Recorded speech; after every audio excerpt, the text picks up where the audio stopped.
오늘 우리에게 주신 하나님 말씀은 욥기서 40장 6절에서 24절까지의 말씀입니다. 그때에 여호와께서 폭풍우 가운데서 욥에게 일러 말씀하시되 너는 대장부처럼 허리를 묶고 내가 내게 묻겠으니 내게 대답할지니라. 내가 내 공의를 부인하려느냐 내 의를 세우려고 나를 악하다 하겠느냐. 내가 하나님처럼 능력 있느냐 하나님처럼 천둥 소리를 내겠느냐. 너는 위엄과 존귀로 단장하며 영광과 영화를 입을지니라. 너희 넘치는 노를 비우고 교만한 자를 발견하여 모두 낮추되 모든 교만한 자를 발견하여 낮아지게 하며 악인을 그들의 처소에서 짓밟을지니라. 그들을 함께 진토에 묻고 그들의 얼굴을 싸서 은밀한 곳에 둘지니라. 그리하면 내 오른손이 너를 구원할 수 있다고 내가 인정하리라. 이제 소같이 풀을 먹는 배의 모습을 볼지어다. 내가 너를 지은 것 같이 그것도 지었느니라. 그것의 힘은 허리에 있고 그 뚝심은 배의 힘줄에 있고 그것이 꼬리치는 것은 백향목이 흔들린 것 같고 그 널쩍다리 힘줄은 서로 얽혀 있으며 그 뼈는 녹강 같고 그 뼈대는 쇠의 막대기 같으니 그것은 하나님이 만드신 것 중에 으뜸이라. 그것을 지으신 이가 자기의 칼을 가져오기를 바라노라.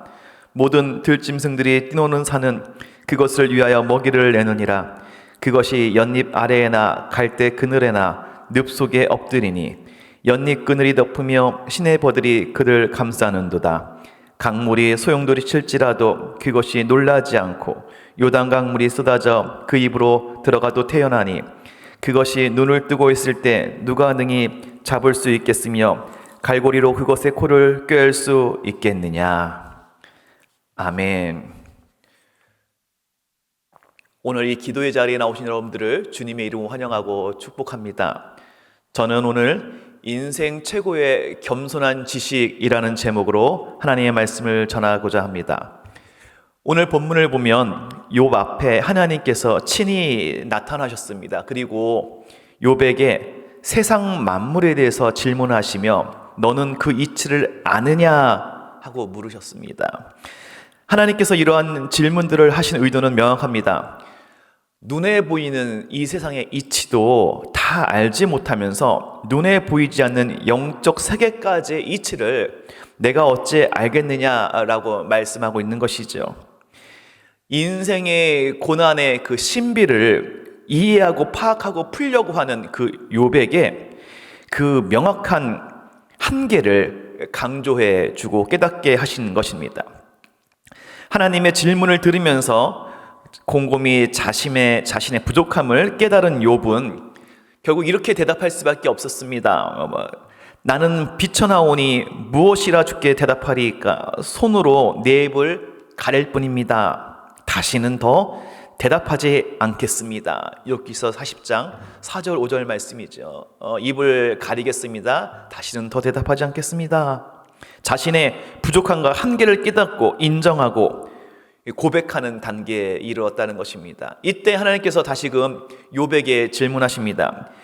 이때는 보다 더 근원적이고 본질적인 질문을 하시는데 그것이 오늘 8절 말씀에 나와 있습니다. 8절 말씀 보시면 내가 내 공의를 부인하려느냐 내 의를 세우려고 나를 악하다 하겠느냐 라고 물으셨습니다. 욥이 하나님께 하나님의 공의를 부인했었습니까? 하나님을 악하다고 했었나요? 그렇지는 않습니다. 실제로 욥이 직접적으로 한 일은 없었습니다. 그런데 욥은 앞에서 친구들과 논쟁을 하는 중에 이렇게 말한 적은 있습니다. 하나님이 이유 없이 자신에게 고난을 허락하셨다는 것입니다. 즉 자신이 하나님으로부터 부당한 대접을 받았다라고 주장한 것이죠. 또 욥은 하나님 앞에서 자신의 결백을 변론할 기회를 원했는데 하나님께서 그 기회를 주시지 않았다라고 원망했습니다. 여러분 이게 무슨 말입니까? 이 말의 본질은 결국 하나님이 잘못했다라는 것이죠. 하나님이 불의하다라고 말한 것과 똑같습니다. 그래서 오늘 하나님께서는 욥에게 직접 나타나셔서 명확하게 직설적으로 말씀하고 있는 것이죠. 욥아, 너도 모르게 의도하지는 않았어도 너의 공의를 세우기 위해서 나를 악하다고 했다. 나는 의로운데 하나님께서는 왜 내게 고난을 주시냐 하면서 자신의 공의와 의로움을 세우다가 나 야훼 하나님을 악하다고 말한 꼴이 되어버렸다라고 말씀해 주고 있는 것입니다. 사실 이런 욥의 모습은 오늘 우리들도 마찬가지죠. 돌아보면 이러한 어리석은 일이 우리에게도 얼마나 많습니까? 내 의를 세우다가 나도 모르게 하나님을 불공정하신 분, 불의하신 분으로 만들어버리는 죄를 짓고 있지 않았습니까? 내 능력을 세우다가 내 능력으로 이 일을 했어 하다가 나도 모르게 하나님을 무능하신 분으로 만들어버리는 죄를 짓지는 않았습니까? 나 힘들게 살았어요. 나 정말 열심히 살았어요. 그런데 왜 일이 일어납니까? 라고 항변하면서 마치 지금까지 원래는 내가 노력한 만큼 내 노력의 정당한 대가를 받았는데 왜 이번에는 노력한 정당한 대가를 받지 못하느냐고 따지는 것. 이렇게 노력한 대가를 내세우다가 나도 모르게 어떤 실수를 하는 것입니까? 그동안에 내 살아온 동안에 내 인생에서 알게 모르게 임하여 주셨던 하나님의 은혜를 무시하고 나의 노력을 드높이는 것이지요.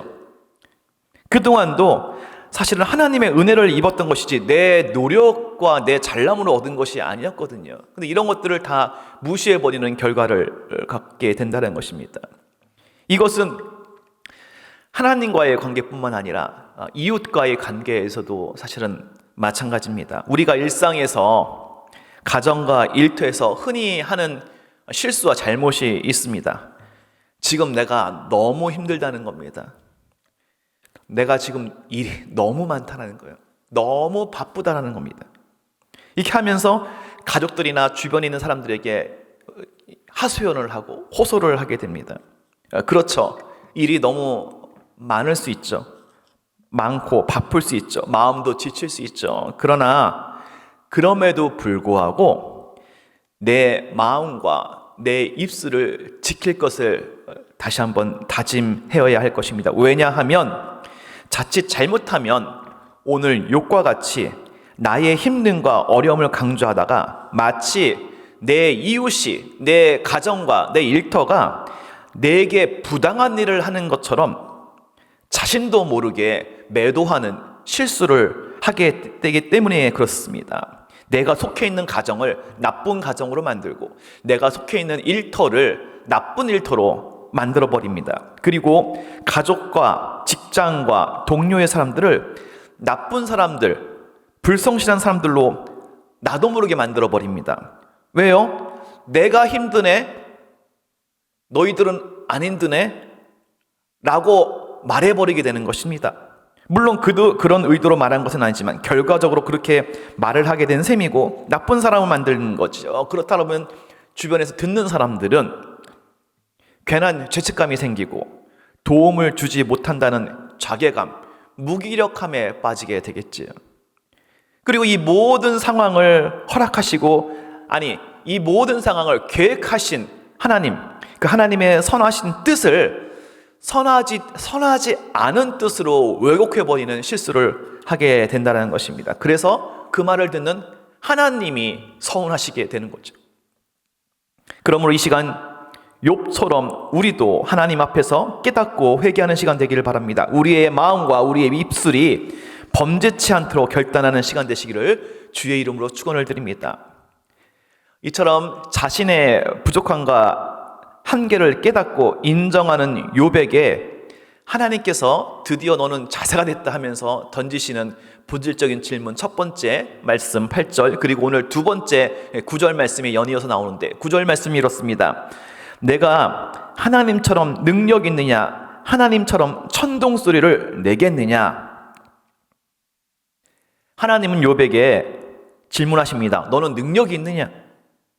하나님처럼 능력이 있느냐? 이 우주 만물을 움직일 수 있느냐?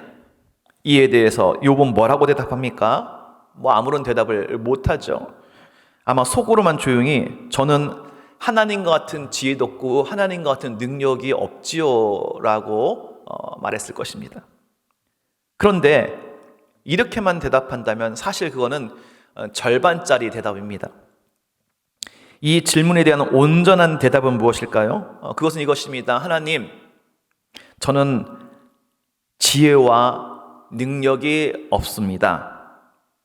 그러나 하나님께서는 지혜와 능력이 있으신 전능하신 하나님이십니다. 이런 고백이 있어야 된다는 것입니다. 나의 능력 없음을 아는 것, 무능함을 고백하는 것, 나는 죽은 자에 불과합니다. 내가 할 수 없습니다. 그러나 하나님은 하실 수 있습니다. 그러므로 하나님께 나의 인생을 맡겨드립니다. 고백할 이때에 드디어 하나님께서 일하시는 순간이 온 것입니다. 나를 알고 나를 인도하시는 하나님을 이처럼 믿고 안심하고 하나님만 믿고 달려가겠습니다. 의심하지 않고 두려워하지 않고 감사하며 찬송하며 나아가겠습니다. 이때 이제 인생의 문제가 해결되기 시작하는 것이죠. 사랑하는 성도 여러분, 하나님은 능력이 많으십니다. 전능하십니다. 그 의로움으로 죄인된 나를 구원하여 주십니다. 그 능력으로 나를 일으켜 주십니다. 이것을 깨닫고 고백하는 것이 우리를 살리는 진정 겸손한 상태에 온전하게 깨달은 인생의 귀한 지식이라는 것입니다. 우리 인생들이 오늘 이 욥기서 본문을 통해서 알 수 있는 가장 인생 최고의 지식, 우리 인생을 구원할 최고의 믿음, 우리 인생 가운데 주님과 동행하는 비결은 나는 무능합니다. 주님은 전능하십니다. 나의 삶을 그러므로 주님께 맡깁니다.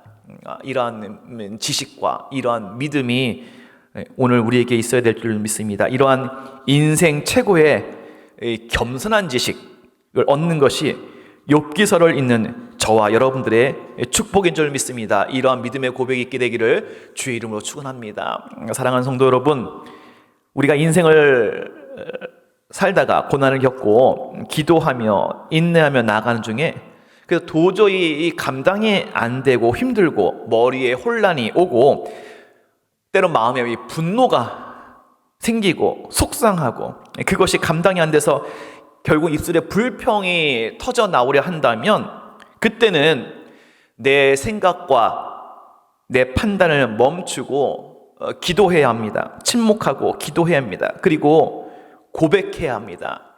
어떻게 고백합니까? 하나님, 저는 선하신 하나님을 믿습니다.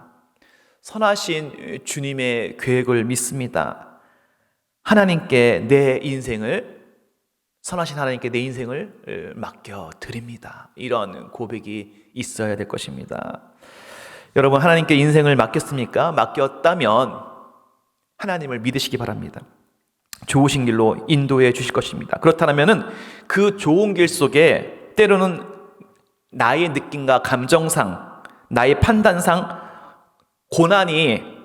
지금 겪는 고난이 있을 수 있다는 것을 인정하시기 바랍니다. 그런 게 아니라면 하나님께 맡기지 않고 못하고 혼자 힘으로 살아가든지 해야 할 것이겠지요. 바라기는 온전히 전능하신 하나님, 그 하나님께 내 인생을 맡기고 마음의 의심을 떨치며 마음의 말과 입술을 지키며 늘 주님과 동행하며 나아가는 저와 여러분들 되시기를 주의 이름으로 축원합니다.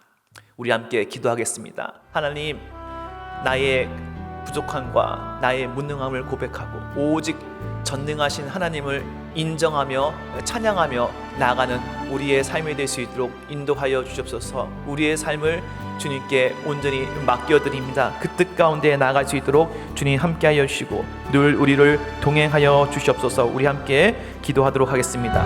은혜와 사랑이 풍성하신 아버지 하나님, 주의 은혜 주의 사랑 가운데 나아가게 하여 주시면 감사합니다. 아버지 하나님, 우리가 온전히 주님을 믿고 주님을 신뢰하고 신실하신 하나님, 은혜의 사랑의 하나님을 믿고 의지하며 나아가는 우리 될 수 있도록 도와주옵시고 나의 입술의 교만과 나의 생각의 교만을 깨뜨려 버리시고 온전히 하나님의 뜻 가운데 은혜 가운데 나아가는 우리 인생의 삶이 될 수 있도록 주님 회복하여 주시옵소서. 지금 우리 주 예수 그리스도의 은혜와 자비하신 아버지 하나님의 사랑과 성령님의 감화감동, 위로교통, 역사하심이 신실하신 하나님, 의로우신 하나님을 믿고 전능하신 하나님을 믿고 그 가운데 우리의 인생을 맡겨드리며 나아가기를 원하는 이 자리는 또 온라인 함께 기도하는 주의 백성들 가운데 지금부터 영원토록 주님의 은혜와 사랑이 함께 하시기를 간절히 축원하옵나이다. 아멘.